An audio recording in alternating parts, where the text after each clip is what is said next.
Well, hello, With Gratitude Matt listeners. My name is Matt Moran, and I'm the host for the With Gratitude Matt show.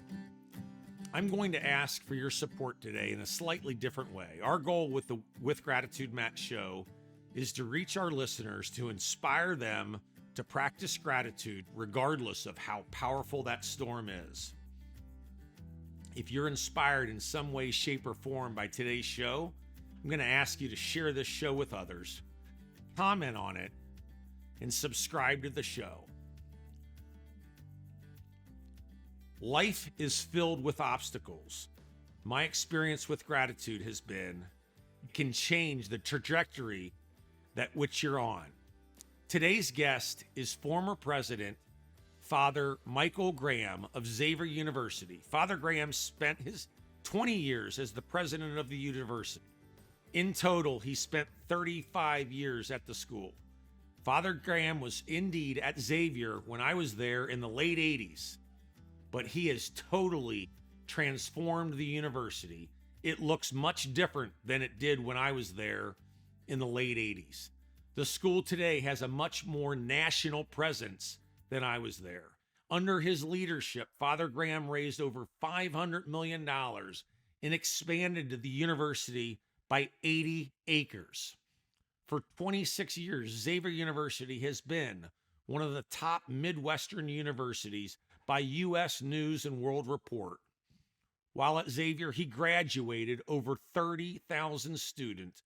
Each one of them heard the motto day in and day out to be a man or woman for others.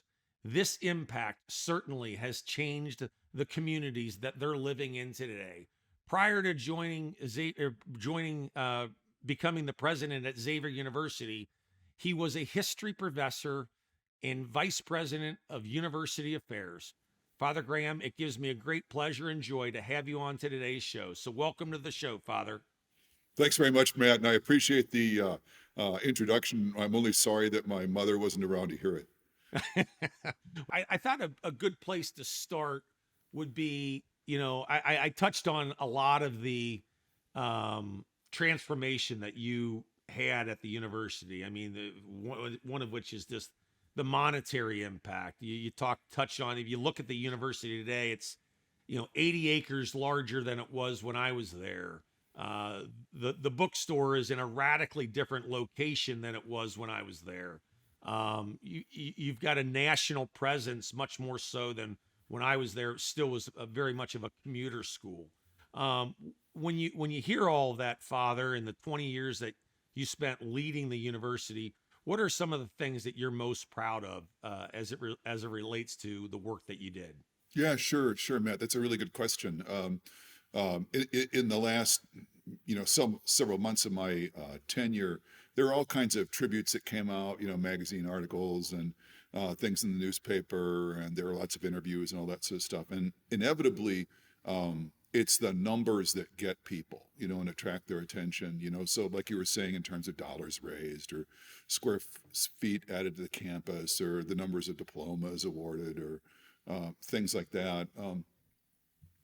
I suppose in some ways, for me, the projects of which I'm the most proud are the biggest and the most complicated projects, because those are the ones that required a whole lot of coordination of a lot of people working together in a concerted way over a long period of time. And so, although this was really predated me, it was crucial. That was building the Cintas Center, the basketball arena, and more that we have on campus. Most recently, the last big project that we finished up was something called the Health United building that happened in partnership with TriHealth, a local healthcare concern. I think another one that I'd cite that was a real accomplishment, this doesn't show up in those other metrics, square feet or dollars raised or diplomas awarded or whatever, would be joining the Big East, because that's something that required a heck of a lot of people working together for a goal over a very long period of time. So there's that block of stuff, if you will, the big projects, the big honking stuff that you can point at and go, look at that, But another thing that happened to me, Matt, in the course of my last couple of months at Xavier was, as you might imagine, I started getting letters and cards and emails and so on, notes of appreciation from all kinds of people.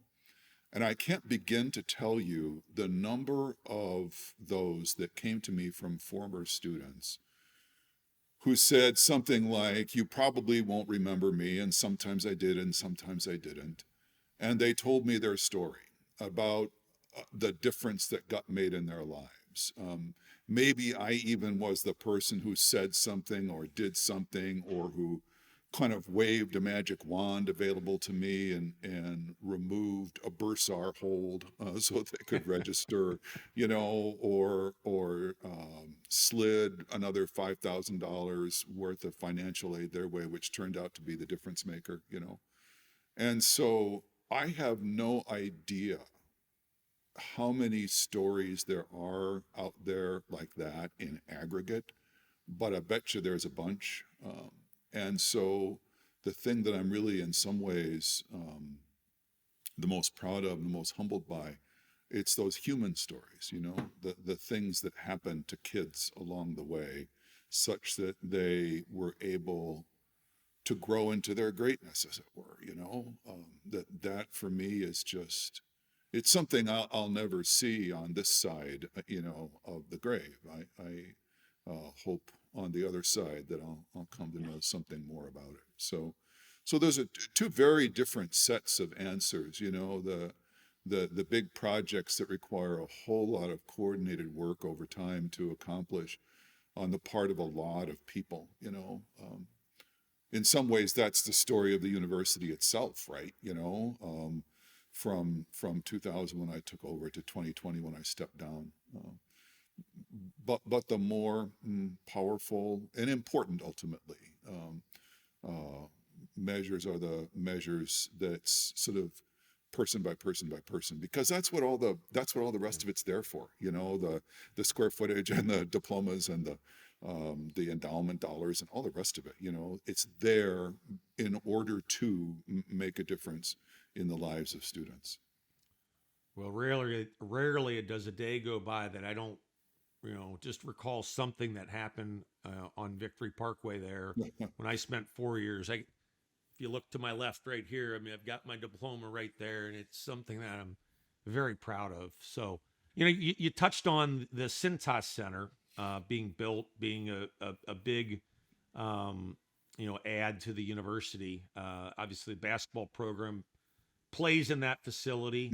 Right. I know you're a big supporter of the basketball program. Have for a long period of It time. butters the bread. What what have you seen? What are the big things that you saw the basketball program do for the university as it elevated its national presence? Well, it's a number of things, really. That's an important question. First, I want to be really clear for the record, that the Cintas Center was the project of my predecessor, Father Jim Hoff.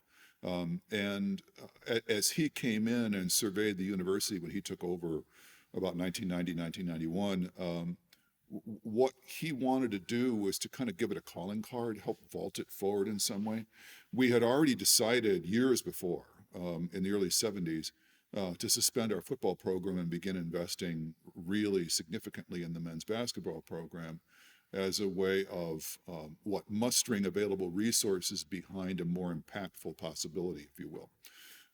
And so by that point, we were a kind of well-regarded mid-major program and the like. But what we wanted to do was claw our way upwards as best we could, and so for Jim, the Cintas Center became a really central aspect of that larger strategy that would raise the brand awareness of the university significantly.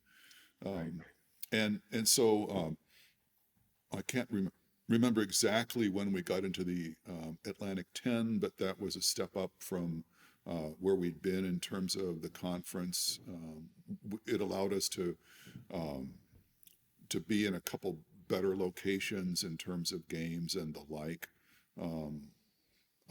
There were aspects of it that, that weren't as good as we would have liked, that For us, we had our eye on the Big East. Of course, at that point, the Big East still included all those football schools, and so they were knee deep in an identity crisis that would eventually split them.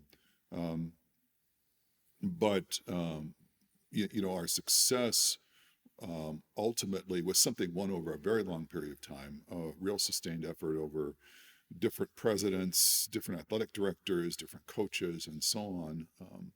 And so the first thing that you've got to do is make sure that you're a winning program. And so we did that and did that very, very well. Continue to do it now.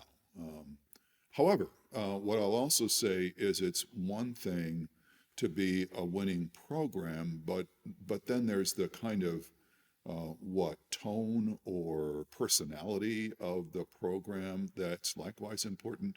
If you are a winning program, regularly going to the NCAA and making tracks through that, but you're regarded as a kind of suspect program. The wolf's always at the door, or the sheriff.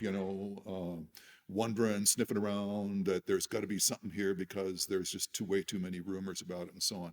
That's not the kind of program we wanted to run, and so I don't know what the number is that we're up to now, but it's we passed 100 a couple of years ago in terms of the consecutive number of men's basketball players who have graduated from the university.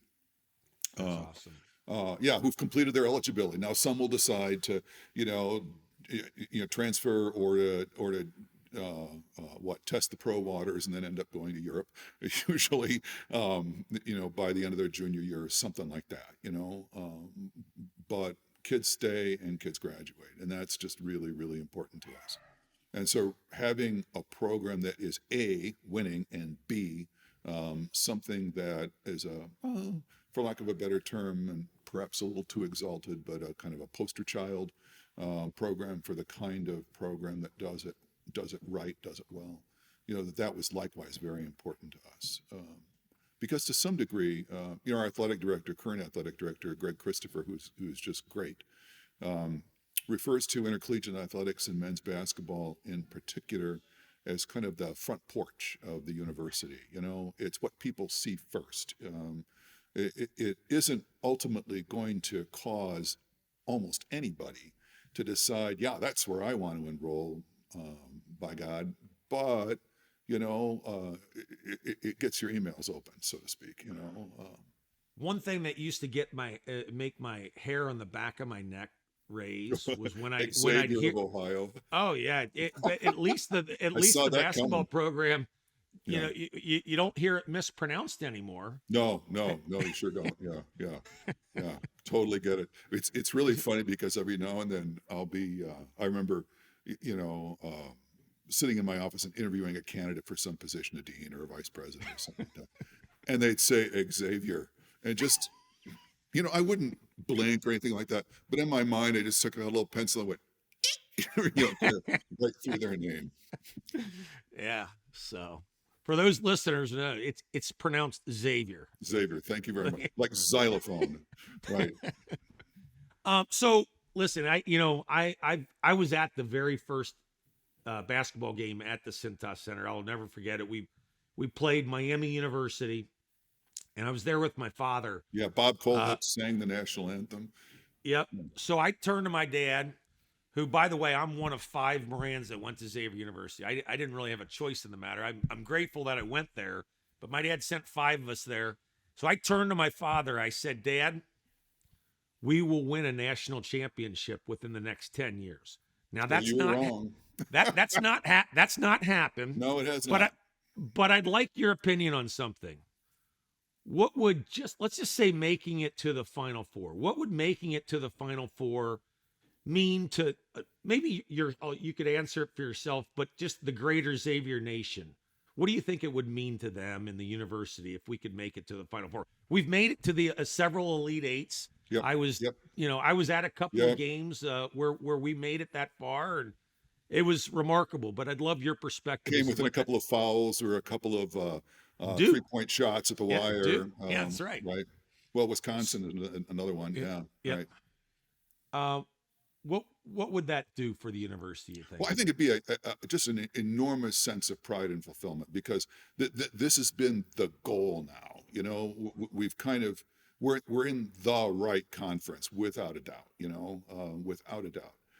And so the next thing on the list for us to do is to get to the Final Four. You know, it'll be like I don't know what, giving France back to the French or something, you know, just Moses and the people of Israel coming to the promised land, you know, something like that. So it'd be just a great, great, great, great thing, you know. Now, what's also funny is I'm on the board at Gonzaga University in Spokane, and of course, they had that chance a couple of years ago and may again soon, you know, we'll have to kind of wait and see. Well, and then last year, and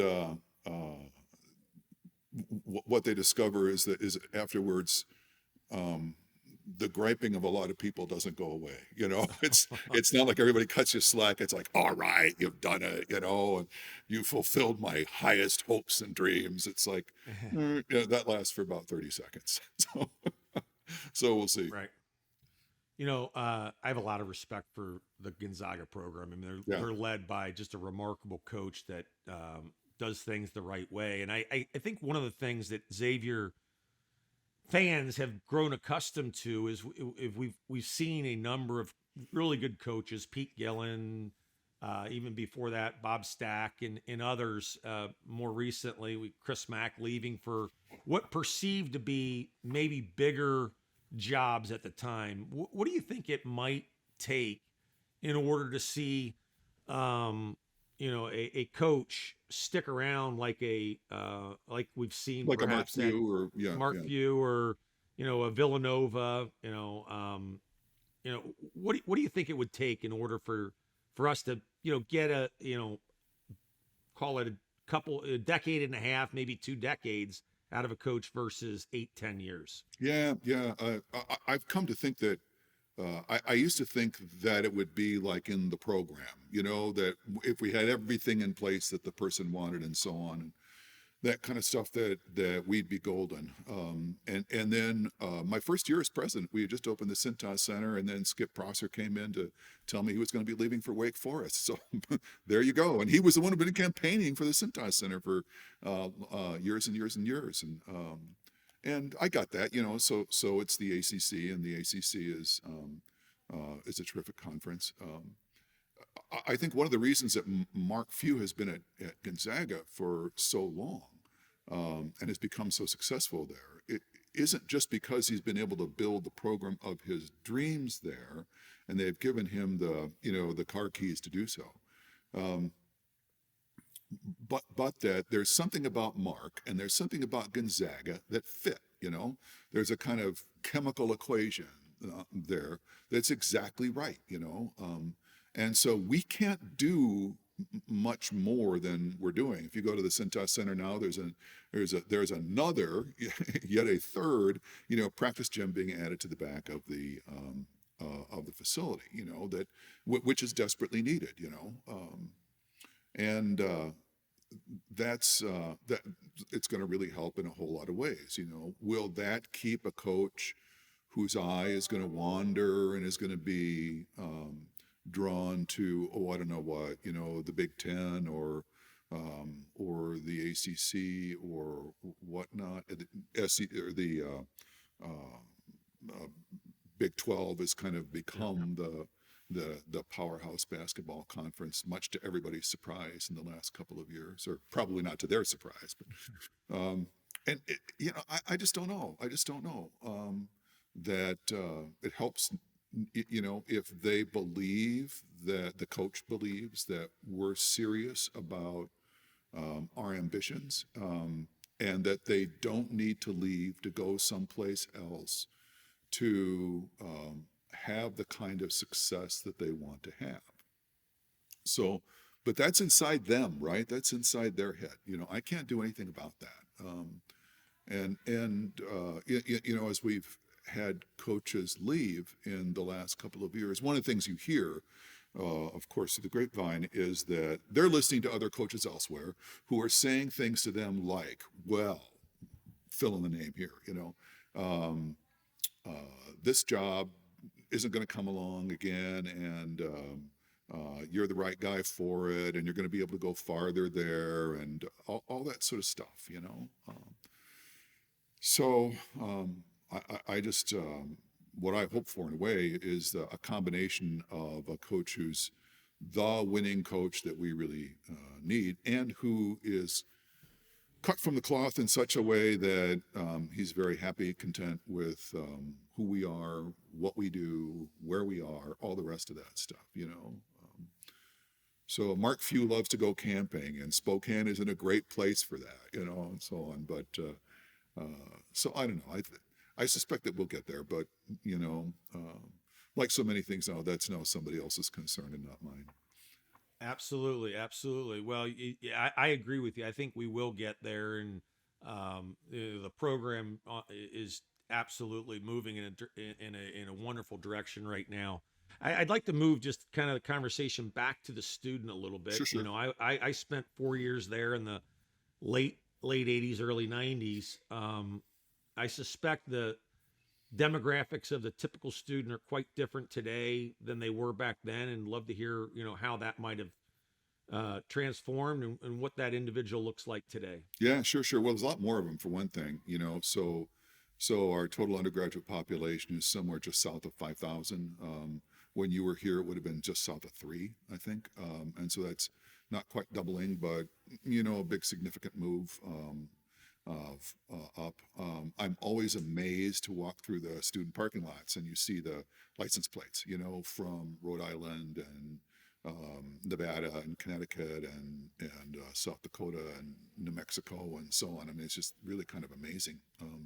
Or meet the parents at the parents' reception after we welcome the students in, and you know, you're hearing and talking to people from Chicago, North Shore, Chicago neighborhoods, and just all over the place. You know, when you would have been there, we were not quite at that point any longer an overwhelmingly commuter school. We'd been that not too far before. When I first came to Xavier in '84, we had more commuter students than residential students. We had more graduate students than undergraduates. All that's flipped, you know, Yep. very significantly in the last number of years. Certainly, the academic preparation of the students who come in is a notch or two or three, you know, beyond what it was when I first came. The students, it's not just that they're better prepared academically. It's like their horizons are wider, you know, somehow. Now, to some degree, it's comparing a kid from 1984 with a kid from, let's say, 2016 or something like that. And God Almighty, the world's a different place in 2016 from what it was in 1984. There's certainly more diverse, you know, that are some about 24% of our undergraduates are students of color. So that's very different from what it would have been like in your day. That's been a deliberate choice. All of this has been deliberate, you know, growing the size, growing the academic preparation, growing the diversity of the school. So it's a very, very different place in that way than it was when you were a student there. You know, that there's still what I think that by and large our students resonate with our mission in a way. The percentage of students who are Catholic has gone down, and then of course what's also been happening is that there's this rise of the nuns, so-called people of no religious affiliation whatsoever, and we certainly have seen that in the school. That said, what's also the case is that the mission of the institution, what, as I said, resonates well with, by and large, the overwhelming majority of our students. Our African American students, I think, get our mission and take it seriously in a way that's very significant, you know, so that when we don't walk the walk the way they think we should, or the way we should, in fact, we'll hear about it from them. So, and that's a good thing. That's a good thing. So when you talk about the Xavier mission, you know, the Jesuit mission, being a man and woman for others, Right. can you speak to maybe how you've seen like individual students like actually play that out like in your tenure? Oh God, it's all over the place. You know, something that we began doing really under Jim Hoff in um, what casual way we routinized it more when I took over was trying to find ways of embedding the mission in the fabric of the institution in a very deliberate, ongoing kind of way. And you don't do that with one big initiative. You know, it's there's no such thing as a kind of end all be all solution or something that's like a silver bullet or something like that. What you do is you hardwire the mission of the institution into the school uh, repeatedly in all kinds of ways. Jim Hoff began doing that in a very important way, simply by saying the mission over and over and over again, such that, boy, you could just chant it in your sleep pretty much. When I took over, what we began doing was encouraging students to come forward with ideas that they thought would strengthen the institution's ability to deliver on its mission, and then helping them do those things. You know, so whether it was things as simple and stupid as this, that that residence hall advisors on the corridors had to do as part of their programming service projects that would enable them to link the kids on their halls to social service agencies downtown and allow kids to see how not the other half, but the great bulk of the world lives and so on. So that's a teeny tiny example, but it was the rare class that would come in where there weren't a handful of students who would have terrific ideas about, well, we don't have a club or organization that deals with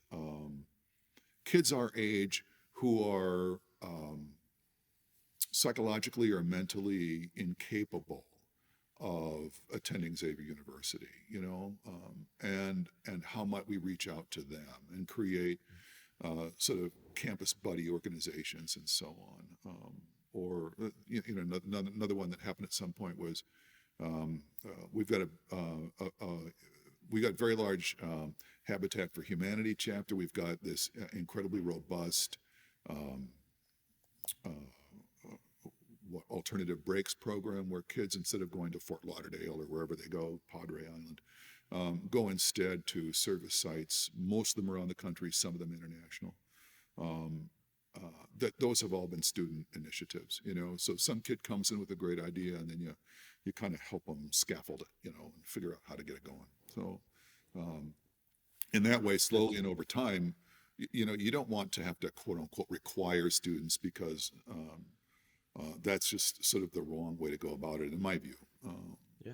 But rather, what you want to do is to create a culture where the service of the other, this men and women for and with others thing, is so pervasive that you almost have to go out of your way to avoid it. Otherwise, you're just going to get kind of sucked into it.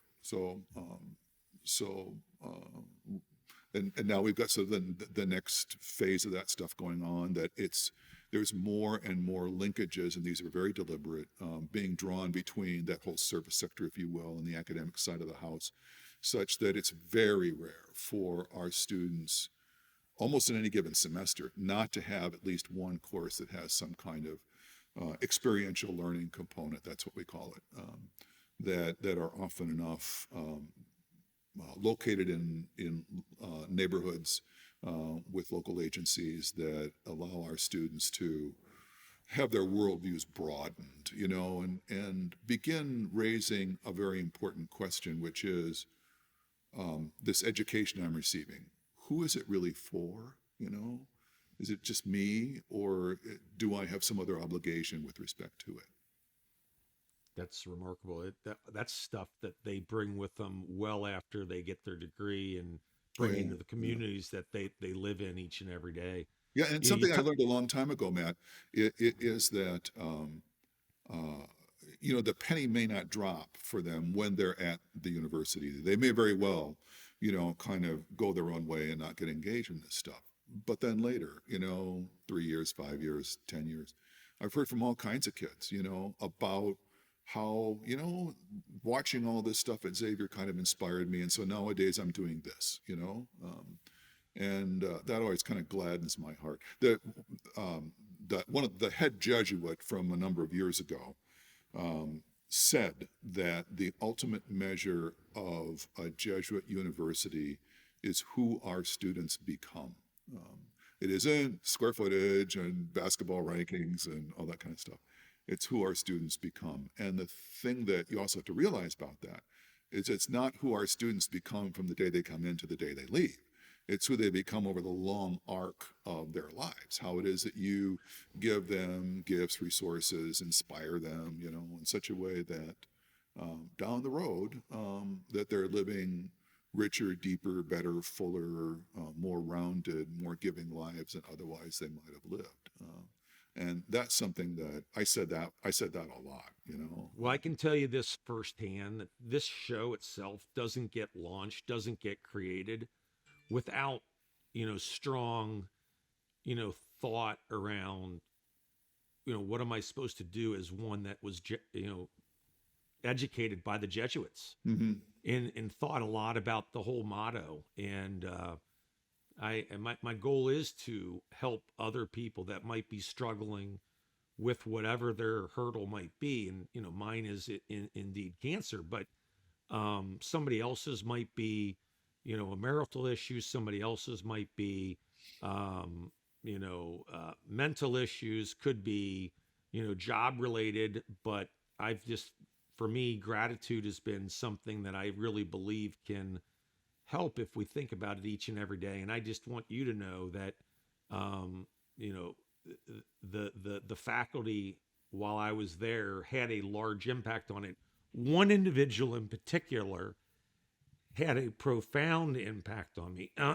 And actually got to call him this week, Father Al Bischoff. Oh God, seriously. He just turned 95. Was just it turned Monday? 95 this week. Yeah. I called him this week. I left him a message. Well, good for Didn't hear you. from him, but called him. And I had the opportunity of, I bet you 3 out of 5 days a week, I would have lunch with him Yeah. in the Right. cafeteria. He just went over there and hung out. Yeah. He hung out. He probably had sat there for probably 4 hours. I don't, Yeah. but I would have lunch with him, and we talked about everything. And he was just a remarkable person. I left there every day thinking I was a saint. Yeah. Right. Well, that's what he called you, right? So, right. We always tease him about that because what we said is he called everybody saint because then he didn't have to learn any names. Well, I think there's some truth to that, Father. I think there's some truth to that. But just a remarkable man, and I do think about him a lot. I called him earlier this week, wished him happy birthday. Well, good for you. But what, when you think about Father Al Bischoff, what do you think about? Well, just tremendously. He's the kind of guy who you could tell your worst truth to. The thing that you didn't want anybody in the world to know. That you go out of your way to make sure nobody found out about it. And he would just sort of beam at you and go, "Oh, saint, what a blessing," or something like that. And just like completely make you feel better. So we've got a biography of him that's just come out actually. So some people, friends of his, a woman who's at the parish on campus, and others solicited input from all kinds of folks over the course of Al's time at Xavier and beyond, actually, because his whole career hasn't been here. Most of it has. And there's all these anecdotes, that come together. Now he complains that they're not always entirely accurate. Well, okay, fine, but the thing is that it's a kind of a group portrait of this incredibly loved man who's made this huge difference, the kind of difference I was talking about, in the lives of countless students, but not just students, over a very long period of time. I always say that he's what I want to be when I grow up, somebody who's just who can do that, sit in the middle of the campus and just, sit on a bench and kids come and go all day long, and tell just say hi to, or maybe they've got an issue that they want to talk about. Uh, Grandpa's really sick, and who do I turn to? And it's just as they're wondering about that, why there's Father B. Yeah, he's a giant. He's a giant. He is the other one that I think you touched on this earlier. That I think has had a profound impact on the university across the board and has gotten some national recognition. Is Sister Oh, Roseanne Fleming, Fleming? sure, yeah, Yep. yeah. And She's the Energizer Bunny, man. She just keeps on going and going. Yeah, yeah. so one of the things I remember about you being on campus, and I bring this up because oftentimes I end a lot of my shows about the importance of paying attention to how you're feeding your mind, body, and soul.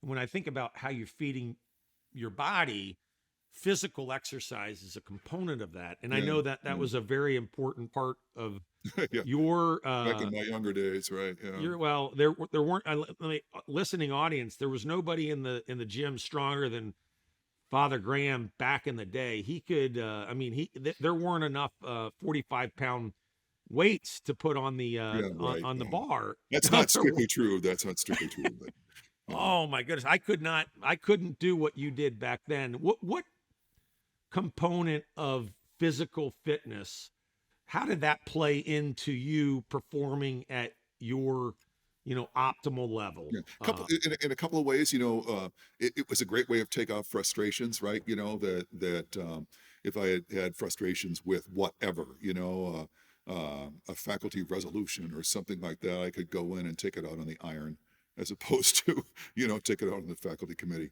and so that was good. But uh, I think long term, what it was really about was persistence in setting goals, and just keeping at it. You just keep at it. You just keep at it. You just keep at it. Like I had this one little game I'd play. If I'd go into a gym, and if I was feeling bad, what I would do is I would put more weight on the bar for a particular exercise than I usually would, And if I missed, I missed, But if I got it, well, that flipped my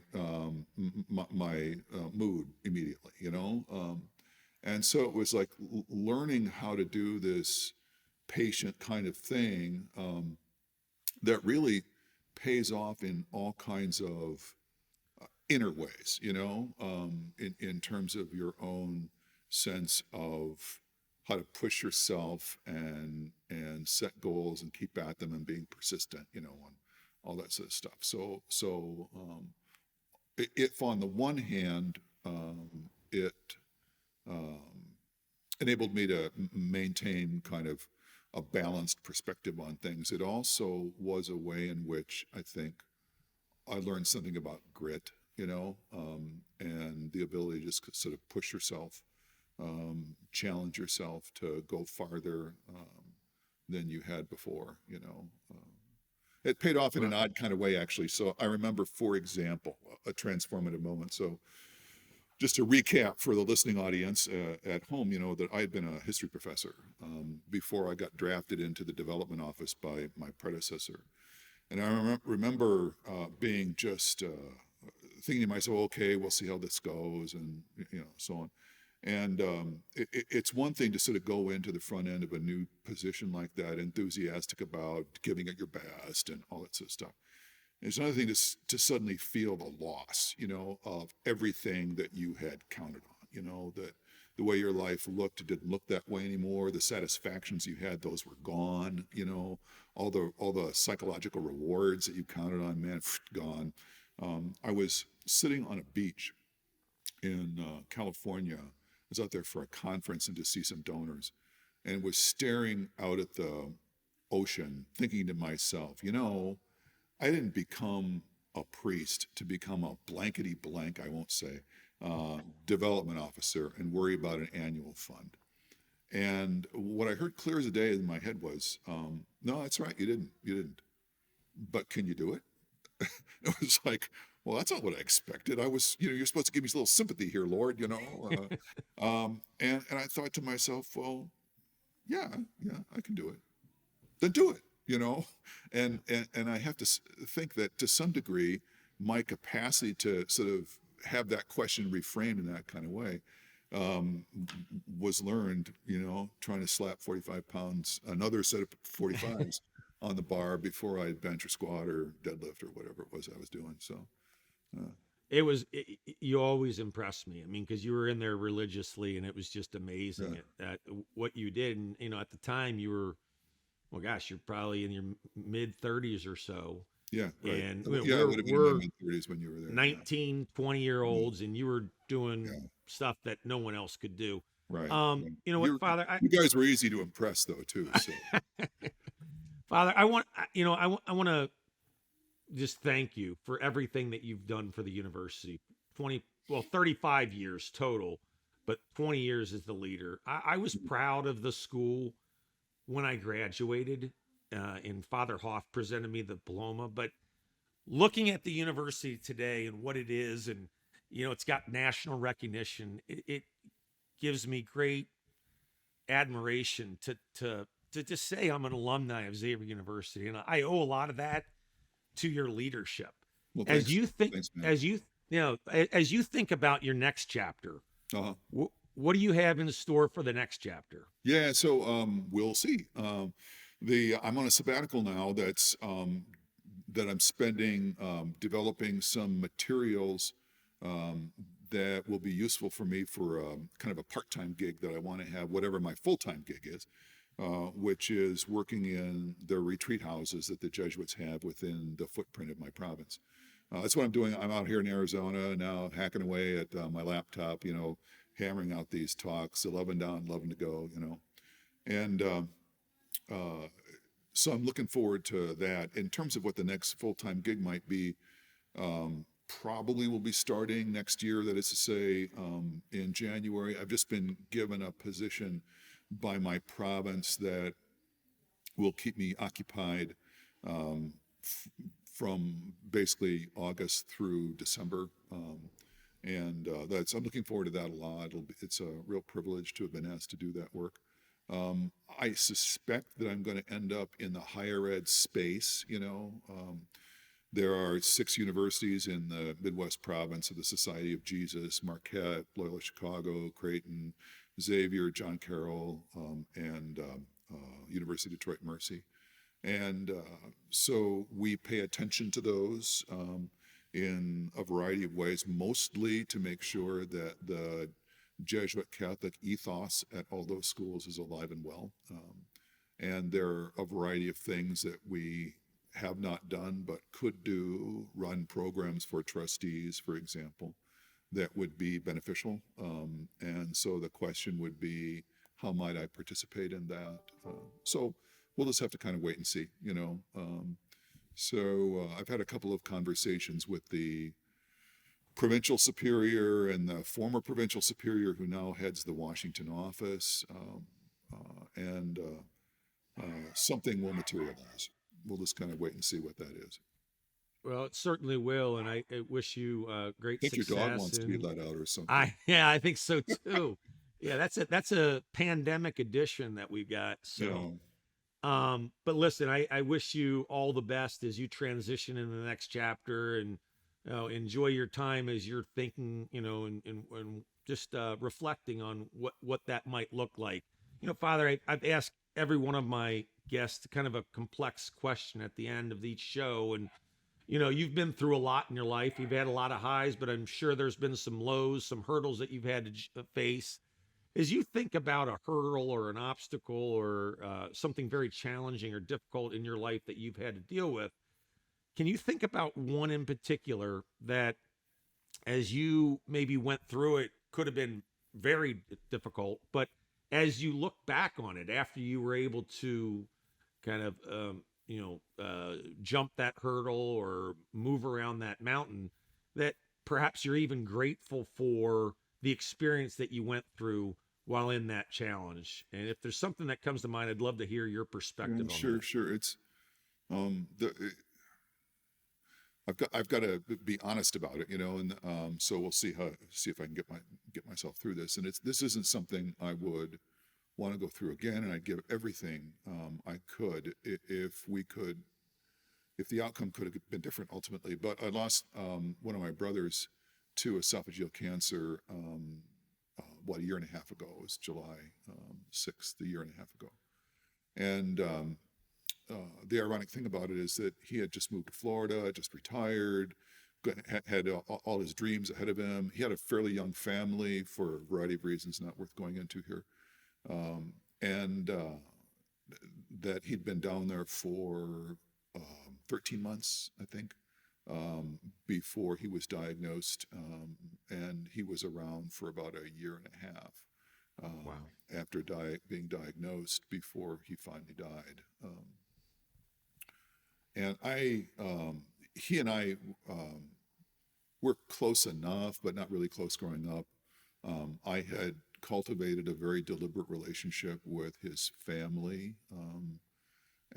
So he and I got to be closer over the years. He'd been the chief financial officer for a school district back home in Iowa, in a town of 110,000 people. So it was a big operation. And so he, of all the members of my family, had a significant senior leadership position, and so could understand my world. Wow. And I his. And so we talked a lot about shop talk, back and forth and that sort of thing. How do you find enough dollars to do marketing, and that sort of thing. But his faith was also very important to him and became more so important to him as the, kind of final challenge of his life presented itself. And so I can't begin to tell you the number of just remarkable phone calls that he and I had. And of course, this is all, it was like all smack dab in the middle of COVID. And I just basically said, damn the torpedoes, and flew down to see him in Florida when, Hartsfield and Atlanta was just about shut down. It was just the weirdest thing. But it was just important to me, to be present to him during those months. So the last couple of visits in hospice and so on, those were just really, really hard, but beautiful, beautiful. And so that, am I grateful for Steve's death? Not even a little bit. Am I grateful for, insofar as his death was what was going to happen? Am I grateful for the way I was able to walk with him through that? Yeah, absolutely. I mean, it changed my life in all kinds of ways. And he's right here all the time, in a way that always kind of surprises me. It's just like, well, Brother Mike, look at that. That's what he used to call me, Brother Mike. I'll just kind of hear that, and it's like, it's remarkable. I've got a wonderful relationship with his widow and the three boys, Brady, Asher, and Eli, so. Was your brother older or younger than you? Younger. Yeah. Wow. Yeah. He would have been, 65, 64 when he died, something like that. I'm sorry to hear that. Yeah. It's unbelievable. We've all got those stories, though. I mean, it's that gratitude is really gratitude when it's gratitude in the face of sorrow. Otherwise, it's just, I don't want to say cheap, but kind of cheap. Yeah, no, it's remarkable that you're able to look at that situation and be grateful for how close you were at the final stage before he went home to his eternal home. Right. Exactly. Well, it was a real privilege to help help him get ready for it. He was the one who got ready, not me getting him ready. He got ready. But to be able to walk with him in that part of the journey, man, it was just beautiful. It's just, that is beautiful. Hard as anything. I mean, just awful. Can't imagine. So I can't imagine. Well, listen, Father, I can't thank you enough for agreeing to be on the show. What a beautiful time we've had together, getting to know you better. I thanked you earlier. I'm going to thank you again for everything that you've done for the university and the school that I'm very proud to say I'm an alumni of. I hope we have the opportunity to see you back at a basketball game. I have The last basketball game I was at ever, was the Big East tournament, March of 2020. I was at the Xavier game. Unfortunately, they lost that night, and then the next Yeah, day they shut everything down. shut I wish everything they'd down. shut everything down the afternoon before we played. Yeah, well, right, Would right. have been better. It Yeah. would have been better. I agreed.